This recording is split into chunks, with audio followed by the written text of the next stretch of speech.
ये जो वीडियो आपके सामने चल रहा है ये पंजाब का वीडियो है, जहाँ पर एक भिखारी जो था वो एक दुकान के अंदर आया और वहाँ पर औरत बैठी हुई थी और उस औरत को उसने हिप्नोटाइज़ कर लिया।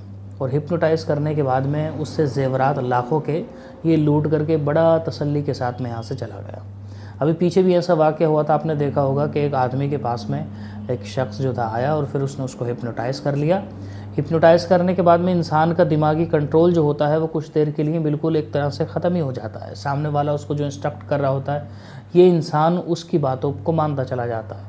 उस वक्त में उसने सारे गल्ले की गड्डियाँ, पैसे सब कुछ उससे मांगा तो बड़ी खुशी के साथ में सब निकाल करके उसने उसको दे दिया था। ऐसे ही इस औरत ने भी सारा जो ज़ेवरात थे वो देती चली गई, ये लेता चला गया और फिर उसके बाद में ये जो था वो चला गया। अब सीसीटीवी के अंदर आ गया तो जाहिर सी बात है पकड़ा तो जाना है इसको।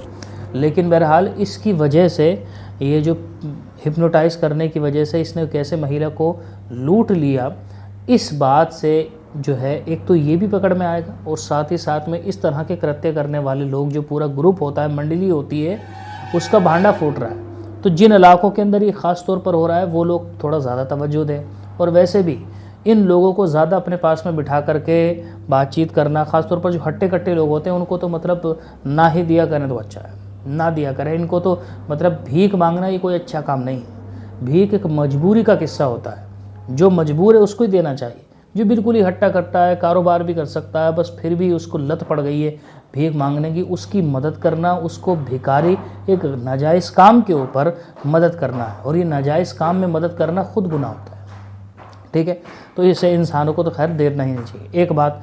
दूसरी बात मैं आपको ये बताना चाहता हूँ कि बहुत सारे भिखारी ये काम करते हैं, घरों के अंदर घुस जाते हैं, किस नाम के ऊपर, पाम रीडिंग के नाम पर। मतलब हाथ देखेंगे, हम हाथ देख करके आपका मुकद्दर बता देंगे, तकदीर बता देंगे।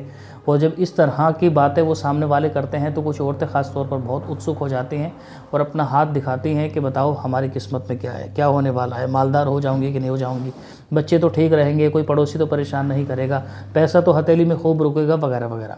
इस तरह की बातें जो है वो उसके सामने अपनी हथेली खोल करके रख देती हैं और एक के पीछे कई सारी औरतों की भीड़ लग जाती है। अपनी हथेलियाँ इस तरह से नसीबी जानने के लिए दिखाना ये हमारी शरीयत में नाजायज़ व हराम है, ये बात ध्यान में रखना। ये हमारी शरीयत में जायज़ नहीं और बात सूरतों में कुफ्र भी हो जाएगा। ये हमारी शरीयत में बिल्कुल भी जायज़ नहीं है। ये हथेलियों के ऊपर किस्मतें नहीं लिखी हुई होती हैं, ठीक है। कुछ फ़नून होते हैं जिनको इस्तेमाल करके इंसान कुछ प्रेडिक्शन करता है और वो प्रेडिक्शन हमारी शरीयत के मुताबिक किसी से लेना ये जायज़ नहीं है, ये गैर नबी से, ठीक है। अगर कोई अल्लाह का वली हो तो परवरदिगार आलम उसके ऊपर असरार और मूस खोल सकता है, खोल देता है। और अगर कोई नबी हो तो ये जो ठिठोरे फिर रहे होते हैं, बिल्कुल भी इन लोगों को हाथ दिखाना ये हमारी शरीयत में नाजायज़ गुनाह है। जो दिखाएगी वो गुनहगार होगी और कुछ नहीं होने वाला। ये कोई नसीब वसीबे नहीं बताएंगे, बहुत मामूली चीज़ें बता देते हैं, बहुत मामूली चीज़ें बता देते हैं और उसके ऊपर भी इंसान का जो अक़ल होती है, दिमाग होती है, वो ख़राब सी हो जाती है। अब भाई पास्ट के बारे में कि तुम्हारे साथ ये हुआ था, एक तो बड़ी कॉमन चीज़ें लेकर के चलते हैं और कभी कुछ एक दो इंसिडेंट स्पेसिफिक भी बता देते हैं। ये एक दो इंसिडेंट जो पास्ट के स्पेसिफिक बताए हैं, ये स्पेसिफिक इंसिडेंट बताए जा सकते हैं अगर इंसान ने अमलियात किए हों जिन्नात के। जो पास्ट, जो गुजरे हुए ज़माने के कुछ इंसिडेंट हैं ये बताए जा सकते हैं, उसका मेथड होता है। लेकिन फ्यूचर प्रेडिक्ट नहीं कर सकते, फ्यूचर के बारे में नहीं बता सकते। वो सारी लठबाजियाँ कर रहे होते हैं सामने वाली, और के पीछे की जब बातें, एक दो बातें सही बता दी हैं तो फिर सामने वाले जो आगे होने वाला है वो बातें भी बिल्कुल सही बताई जाएंगी। बस एक उत्सुक हुई कि हाँ ये भी हुआ था, हाँ ये भी हुआ था, वो भी हुआ था, फिर दूसरे ने भी अपना हाथ फैला दिया, तीसरे ने भी हाथ फैला दिया, उसकी अच्छी मौज लग गई, जितना मुंह मांगी उसको रकम चाहिए वो ले ला करके इस तरह से औरतों को पागल बना करके चला जाता है। कभी कुंडल लूट लिए उसने, कभी उसने ज़ेवरात लेकर के चला गया।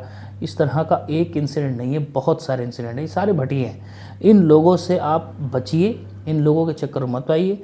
अपनी औरतों को इस तरह से इन भिखारियों के पास में लेकर के जाने वाला ये भी दयूस और बेगैरत है, इनके पास में भेजने वाला ये भी दयूस और बेगैरत है।